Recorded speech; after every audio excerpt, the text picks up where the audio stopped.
തമ്പിയങ്ങളുടെ വിൽപത്രോ? അദ്ദേഹം വിൽപത്രം എഴുതി വെച്ചിട്ടുണ്ടെന്ന് എന്നോട് പറഞ്ഞിട്ടില്ല. വിൽപത്രത്തിന്റെ സ്വഭാവം അങ്ങനെയാ. ആരോടും പറയാതെ എഴുതുന്ന സംഗതിയാണ് വിൽപത്രം. എല്ലാവരോടും പറഞ്ഞിട്ട് ചെയ്യുന്ന സംഗതിക്ക് തീറാധാരം എന്ന് പറയും. ഭാര്യയെങ്കിലും അറിഞ്ഞിരിക്കണമല്ലോ. ഇല്ലെന്നേ, ഒരൊറ്റ മനുഷ്യ കുഞ്ഞിനെ പോലും അറിയിക്കാതെ വിൽപത്രം എഴുതുന്ന എത്രയോ പേരുണ്ട്. ഇത് എവിടെയായിരുന്നു ഇതുവരെ? അങ്കിൾ ഇത് ഓഫീസിലെ ഷെൽഫില് ഫയൽ ലോക്കറിൽ വെച്ച് പൂട്ടിയിരിക്കുകയായിരുന്നു. ഓഫീസ് ആരാ തുറന്നത്? ഞാൻ. ഓഫീസ് തുറക്കാതെ പ്രവർത്തിക്കാതെ കമ്പനി നടത്തിക്കൊണ്ട് പോകാൻ പറ്റില്ലല്ലോ. ഈ വിൽപത്രം എന്നെഴുതിയതാ? 2 മാസമായി കാണും. ദേവാ, ഇതൊന്ന് വായിച്ചു കേൾപ്പിക്കുക. 2014 ആഗസ്റ്റ് മാസം കേൾപ്പിക്കാനാണെങ്കിൽ വായിക്കണ്ട. അല്ല, വിൽപത്രത്തിൽ വ്യവസ്ഥീകരിക്കുന്ന വിവരങ്ങൾ അറിയണ്ടേ? തമ്പിയങ്ങളുടെ മരണത്തോടെ ഈ വിൽപത്രത്തിലെ വ്യവസ്ഥകൾ പ്രാബല്യത്തിൽ വന്നിരിക്കുകയാണ്.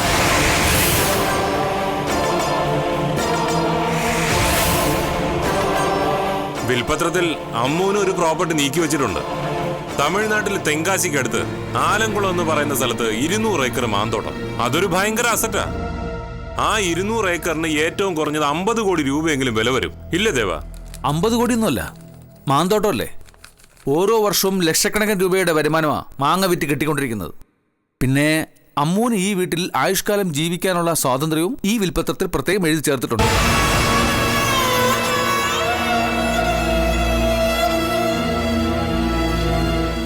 ഇതിലും കൂടുതൽ അങ്കിൾ എന്താ ചെയ്യേണ്ടത്? പിന്നെ തമിഴ്നാട്ടിൽ ചെന്ന് അതൊക്കെ നോക്കി നടത്താൻ ആരും ഇല്ലല്ലോ അല്ലേ? സാരമില്ല, ഞങ്ങളെ ഏൽപ്പിച്ചാൽ മതി. പിന്നെ ഇവൾക്ക്, അങ്കിളിന്റെ ദത്തുപുത്രിയല്ലേ, ഇവൾക്ക് വേണ്ടി ഒന്നും നീക്കി വെച്ചിട്ടില്ല. പക്ഷേ ഇവളെ സംരക്ഷിക്കാനും വിവാഹം കഴിച്ചയപ്പിക്കാനുമുള്ള ചുമതല ഞങ്ങളെയാണ് അങ്കിൾ ഏൽപ്പിച്ചിരിക്കുന്നത്. ശീതളിന്റെ സംരക്ഷണ ചുമതല നിങ്ങളെ ഏൽപ്പിച്ചെന്നോ?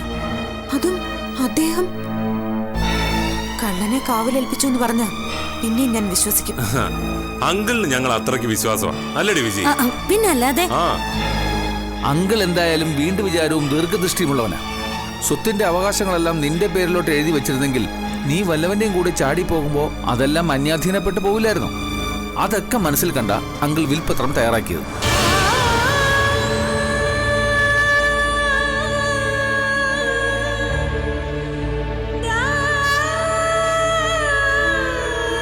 അങ്കിളിനെ കുറ്റം പറയാനാവില്ല. അവനവന്റെ കുടുംബത്തിലെ സ്വത്ത് അവനവന്റെ തന്നെ സ്വന്തക്കാർക്ക് കിട്ടണമെന്നല്ലേ ആർക്കായാലും തോന്നൂ. അതുകൊണ്ട് ഈ വീടും പുരയിടവും കെട്ടിടങ്ങളും കേരളത്തിലെ തോട്ടങ്ങളും ഹൗസ് പ്ലോട്ടുകളും എല്ലാം എന്റെയും ദേവന്റെയും അമ്മയുടെയും പേരിലേക്കാണ് എഴുതി വച്ചിരിക്കുന്നത്.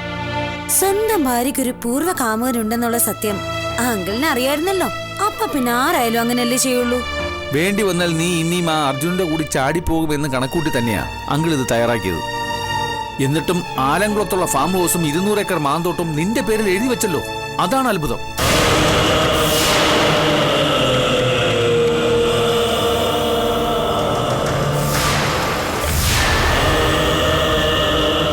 അങ്കിൾ എത്രയോ നല്ലൊരു മനുഷ്യനായിരുന്നു എന്ന് മനസ്സിലാക്കാൻ ഈ ഒരൊറ്റ സംഗതി മാത്രം മതി.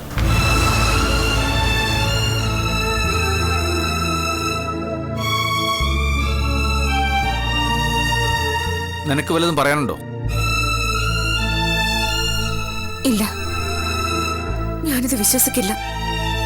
ഇത് കള്ള വിൽപത്രോ?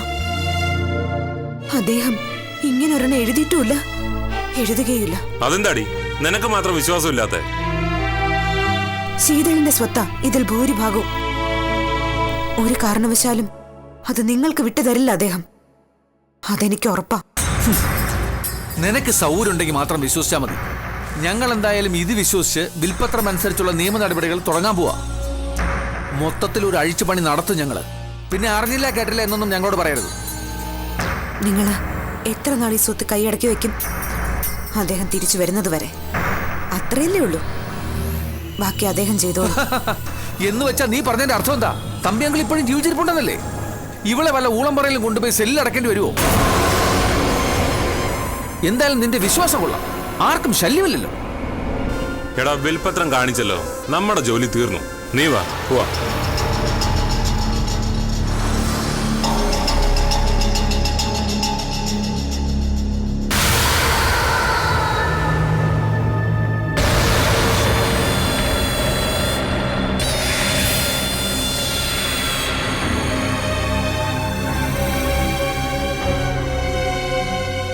വിൽപത്രമൊക്കെ വായിച്ചു കേട്ടല്ലോ.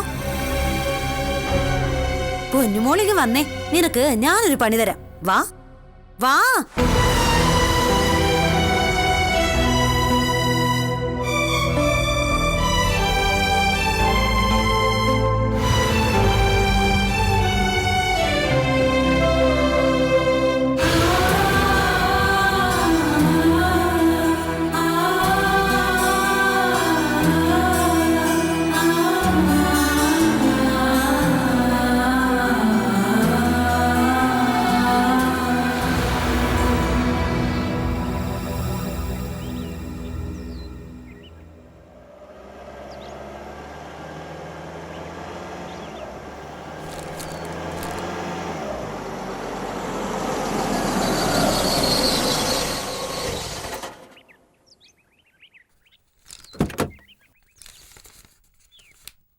അമ്മേ, ഒരു സന്തോഷ വാർത്തയുണ്ട്. എന്താടാ മോനെ? നരേന്ദ്രൻ തമ്പി ഒരു വിൽപത്രം എഴുതി വെച്ചിട്ടുണ്ടായിരുന്നല്ലോ, അത് കണ്ടുകിട്ടി. നേരോ? വിൽപത്രത്തിൽ എന്താ എഴുതിയിട്ടുള്ളത്? സ്വത്തൊക്കെ ആർക്ക് കിട്ടും? അത് കുഞ്ഞമ്മയ്ക്കും അവരുടെ മക്കൾക്കും. സ്വത്ത് മുഴുവൻ അവർക്ക് കൊടുത്തോ? തെങ്കാശിയിലോ മറ്റോ ഒരു തോട്ടമുണ്ട്, അത് മാത്രമേ ഉള്ളൂ അമ്മൂന്. അതെന്ത് തോട്ടാ? മാന്തോട്ടാണെന്നൊക്കെ പറയുന്നു, പക്ഷേ 200 ഏക്കറുണ്ട്. 200 ഏക്കറോ? അതെന്തിനാ അത്ര അവളുടെ പേരിൽ എഴുതിയത്? എഴുതിയെന്നേ ഉള്ളൂ, അത് കൊടുക്കാനൊന്നും അവർക്ക് ഉദ്ദേശമില്ല.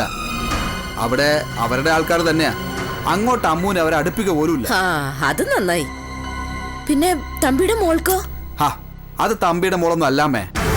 തമ്പിയുടെ മോളല്ലെന്നോ? അതും അവന്മാര് കണ്ടുപിടിച്ചു. തമ്പിയുടെ ഒരു കൂട്ടുകാരനുണ്ടായിരുന്നു, അയാളുടെ മോളാ. ഇതൊക്കെ അവരെങ്ങനെ അറിഞ്ഞു? അവന്മാരാരാ പാർട്ടിയിൽ മുംബൈക്ക് പോയി അന്വേഷിച്ച് തെളിവ് സഹിതം പൊക്കി. അപ്പൊ ഇനി എല്ലാ സ്വത്തും കുഞ്ഞമ്മയ്ക്കും മക്കൾക്കും ആണോ? പിന്നല്ലാതെ വിൽപത്രത്തിൽ അങ്ങനെയാ തമ്പി എഴുതി വെച്ചിരിക്കുന്നത്. എടാ മോനെ, ഇനിയെങ്കിലും നമ്മുടെ കടമൊന്ന് എഴുതി തള്ളാൻ പറയടാ അവരോട്. അതാ അമ്മ ഇപ്പൊ പ്രശ്നം. ലോൺ എഴുതി തള്ളാൻ അവന്മാര് തയ്യാറാ, പക്ഷെ നമ്മുടെ പ്രോപ്പർട്ടിയുടെ ഡോക്യുമെന്റ്സ് തമ്പി എവിടാ വെച്ചിരിക്കുന്നതെന്ന് അവർക്കറിയില്ല. അയ്യോ,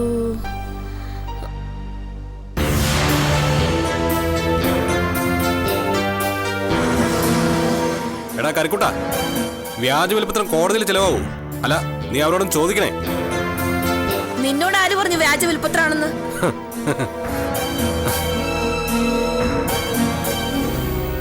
അഡ്വക്കേറ്റ് മാധവൻ നായർ ഉണ്ടാക്കി കൊടുത്ത വിൽപ്പത്രമല്ലേ, ഒറിജിനൽ ആണെന്ന് തെളിയിക്കാനേ കുറെ ബുദ്ധിമുട്ടും.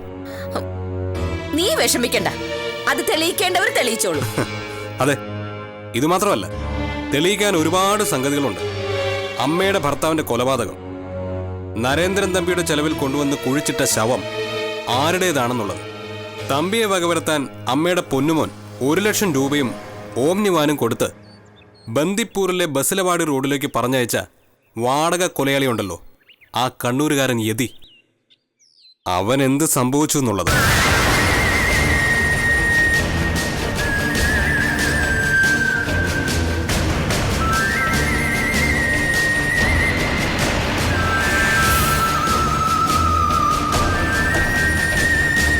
സാരമില്ല, ഓരോന്നോരോന്നായിട്ട് തെളിഞ്ഞു തെളിഞ്ഞു വന്നോളൂ.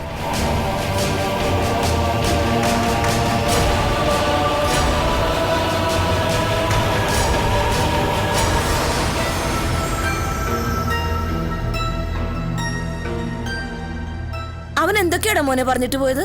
അവന് വട്ടാമേ, അമ്മയ്ക്ക് വേറെ പണിയൊന്നുമില്ലേ, അവനോട് പോവാൻ പറ.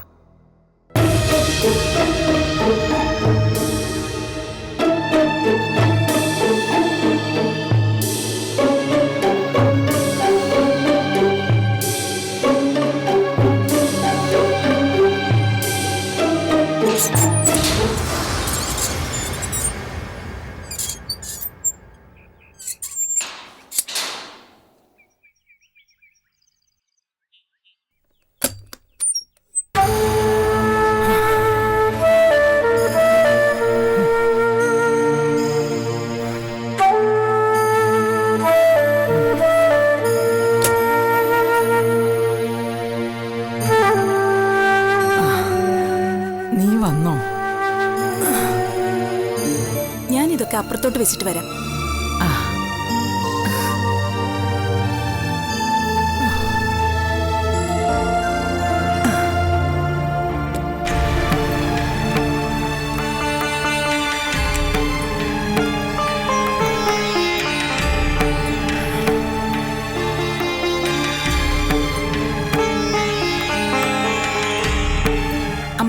തലവേദനയാണോ? വേദനയൊന്നുമില്ല, എന്നാലും ഇത് പുരട്ടുമ്പം കണ്ണിനൊരു സുഖമാ. അരിഷ്ടം കിട്ടി, കൈയോടെ അങ്ങ് കുടിച്ചു. കുറച്ച് മാറ്റമൊക്കെ ഉണ്ട് ഇവിടെ വന്ന ശേഷം. ഉണ്ടോന്നോ? ജീവൻ തിരിച്ചു കിട്ടിയതുപോലെയല്ലേ? അവിടെ ആയിരുന്നെങ്കിൽ എന്റെ കഥ കഴിഞ്ഞേനെ. എന്തായാലും കൊള്ളാം. അമ്മയുടെ മരുമോളും അവരുടെ മക്കളും ഒറ്റ ഒരെണ്ണ ഈ വഴിക്ക് തിരിഞ്ഞു നോക്കിയിട്ടില്ലല്ലോ. അമ്മ ജീവിച്ചിരിപ്പുണ്ടോ ഇല്ലയോ ഒന്നും അറിയണ്ട ആർക്കും.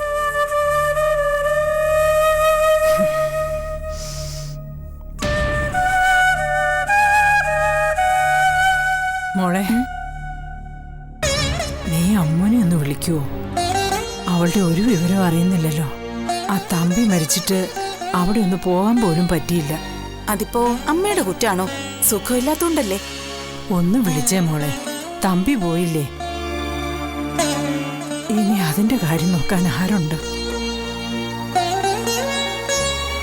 ആ ഓമനെ അതിന്റെ മക്കളും ഒക്കെ കണക്കാണെന്ന് അമ്മ തന്നെ എൻ്റെ അടുത്ത് പറഞ്ഞിട്ടുണ്ട്. തമ്പിയെ എങ്ങനെയെങ്കിലും വകവരുത്തിയിട്ട് സ്വത്ത് മുഴുവൻ തട്ടിയെടുക്കാൻ പറ്റുമെന്നത്രേ അവരുടെ നോട്ടം. തമ്പി പോയതോടെ അതിന്റെ ഗതി എന്താണെന്ന് ആർക്കറിയാം? അമ്മൂന്റെ നമ്പർ എൻ്റെ ഇല്ല. നീ ആ ദീപമോളെ വിളിച്ച് ചോദിക്കാം, അവക്കറിയാം. ഞാൻ ഫോൺ എടുത്തോണ്ട് വരട്ടെ.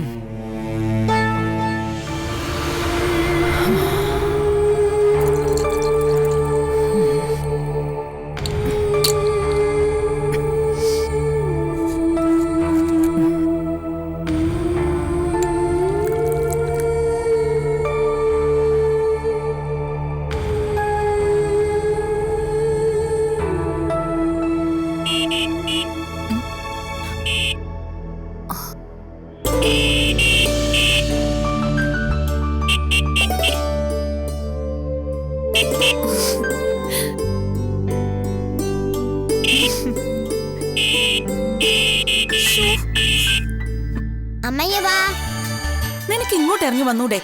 ഞാൻ അങ്ങോട്ട് വന്ന് സ്വീകരിക്കണോ തമ്പുരാട്ടിക്കുട്ടിയെ? നിന്നെ കൊണ്ട് ഞാൻ തോറ്റു. അയ്യോടാ,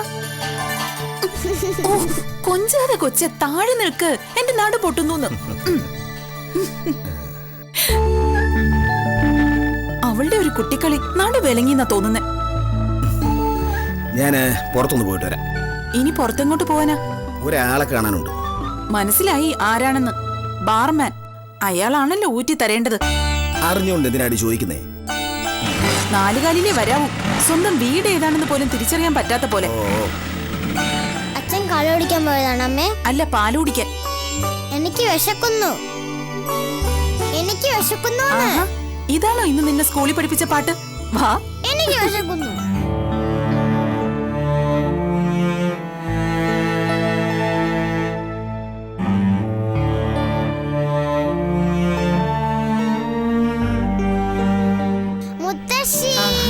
എന്റെ പൊന്നുമോളിങ് വന്നോ? എന്തു പറ്റി? മണം. നല്ല മണമല്ലേ? കിട്ടുന്നില്ലമ്മേ. നീ ആരെയാ വിളിച്ചത്? ആഹാ, അതിനിടയ്ക്ക് അമ്മ മറന്നോ? അമ്മൂനെ വിളിക്കാൻ പറഞ്ഞില്ലേ? ആ, ശരിയാണല്ലോ. ആ, ഇനിയിപ്പോ അത് താഴെ ഇട്ട് പൊട്ടിക്കണം. എന്തിനാ ആവശ്യമില്ലാത്ത കിടക്കുന്നേ? ഇങ്ങോട്ട് വാ. കൈ അടങ്ങിയിരിക്കില്ലല്ലേ? ഭദ്രവാളി. എന്തടി നീ വിളിച്ചേ? മോള് പോയി കളിച്ചോ, ചെല്ലേ. നീ ഒന്നുകൂടി ഒന്ന് വിളിച്ചേ.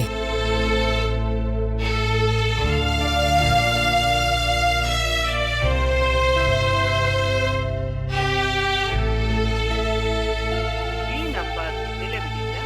ദയവായി നിങ്ങൾ ഡയൽ ചെയ്ത നമ്പർ പരിശോധിക്കുക. ഒരു രക്ഷയില്ലമ്മേ. അമ്മൂന്റെ നമ്പർ സ്വിച്ച് ഓഫ്. തമ്പിയുടെ വീട്ടിലെ ലാൻഡ് നമ്പറിൽ വിളിച്ചപ്പോ ഈ നമ്പർ നിലവിലില്ലാന്ന്. വിളിച്ചിട്ട് കിട്ടുന്നില്ലെങ്കിൽ എന്താ മോളെ ചെയ്യുക? അമ്മൂന്റെ അവസ്ഥ എന്താണെന്ന് അറിയണ്ടേ? നമ്മളല്ലാതെ വേറെ ആരാ അന്വേഷിക്കാനുള്ളത്?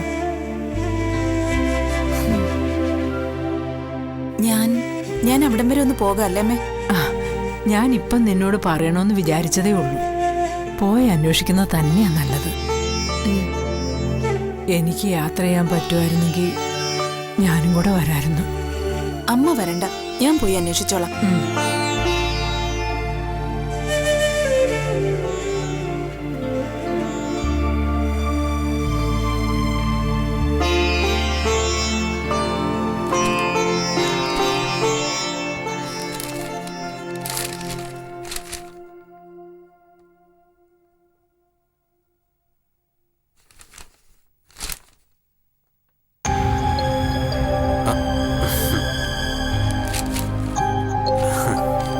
മഹി, എടി മഹി, നിനക്ക് ഇത്രയും കൂടെ മാറിയിരുന്നൂടാ? എന്തോരി? എനിക്ക് കുഷ്ഠരോഗമൊന്നുമില്ല പകർന്നു പിടിക്കാൻ. എന്തോന്നാണ് ഈ ബ്രേക്ക്ഫാസ്റ്റ്? പുട്ട്. എന്ത് പുട്ടാ? അരിപ്പുട്ടോ, മണിപ്പുട്ടോ, ഉതിരുപുട്ടോ, സേമിയ പുട്ടോ, ഗോതമ്പ് പുട്ടോ, റവ പുട്ടോ, അതോ റാഗി പുട്ടോ? അരിപ്പുട്ട്. കറി എന്താ? കടലക്കറി. ആ, അതാ ഒരു കടലക്കറി മണം. വേഗം കൊണ്ടുവാ, പോണ്ടേ. രാവിലെ സ്റ്റാൻഡിൽ ചെന്നാലേ നല്ലൊരു ഓട്ടം കിട്ടും. ശരി, ഇത്തിരി വെയിറ്റ് ചെയ്യണേ.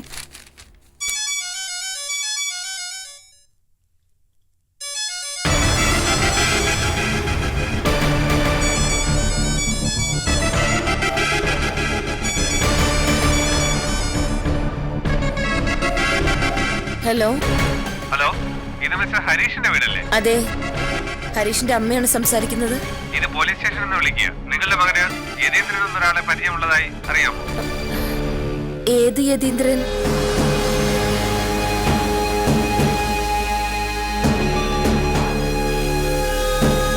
അറിയില്ല. നിങ്ങളുടെ മകൻ അടുത്ത ദിവസങ്ങളിൽ എന്തെങ്കിലും കണ്ണൂർ പോയിരുന്നോ? ഇല്ല. ബന്ദിപ്പൂർ പോയിരുന്നോ? ഇല്ല.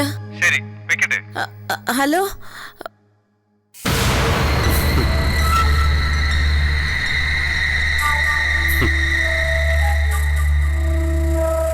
എന്താടാ? ഇല്ല ഇല്ല എന്നൊക്കെ പോലീസിനോട് പറയുമ്പോ രണ്ടു വട്ടം ആലോചിക്കണ്ടേ? ഹരിക്കുട്ടാ, മോനെ ഹരിക്കുട്ടാ.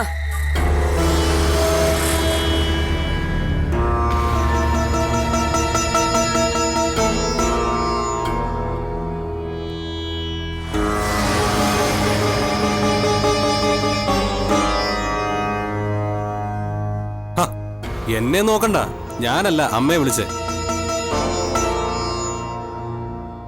പോലീസ് സ്റ്റേഷനിൽ നിന്ന് നിന്നെ ആരോ വിളിച്ചു. നീ ബന്ദിപ്പൂര് പോയോ കണ്ണൂർ പോയോ എന്നൊക്കെ ചോദിക്കുന്നു.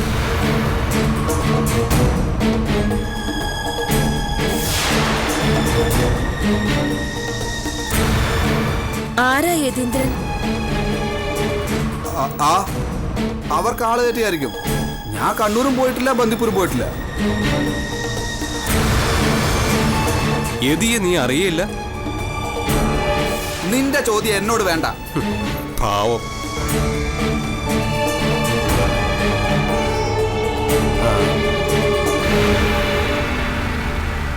ഇതാരാ കരിക്കുട്ട?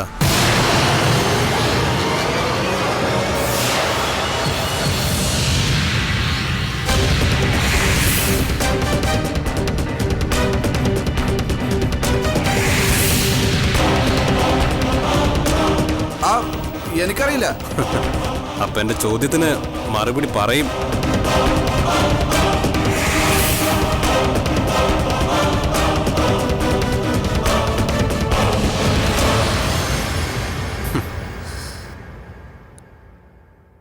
ഇവരെ രണ്ടുപേരും പരിചയമുണ്ടോ?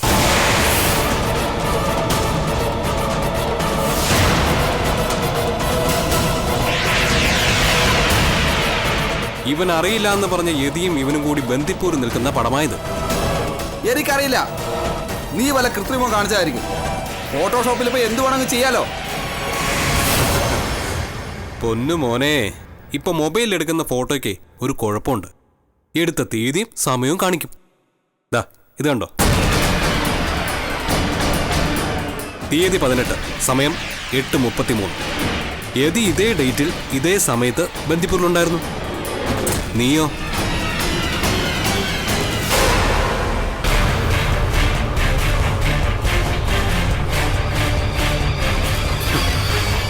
എന്തെങ്കിലും ഒരു നുണ പറയണ്ടേ കരിക്കുട്ട? ചുമ്മാ നിന്ന് കണ്ണു പിടിക്കാതെ. അമ്മയുടെ മുമ്പിലെങ്കിലും പിടിച്ചിരിക്കാൻ പറ്റിയ ഒരു സില്ലി നുണ.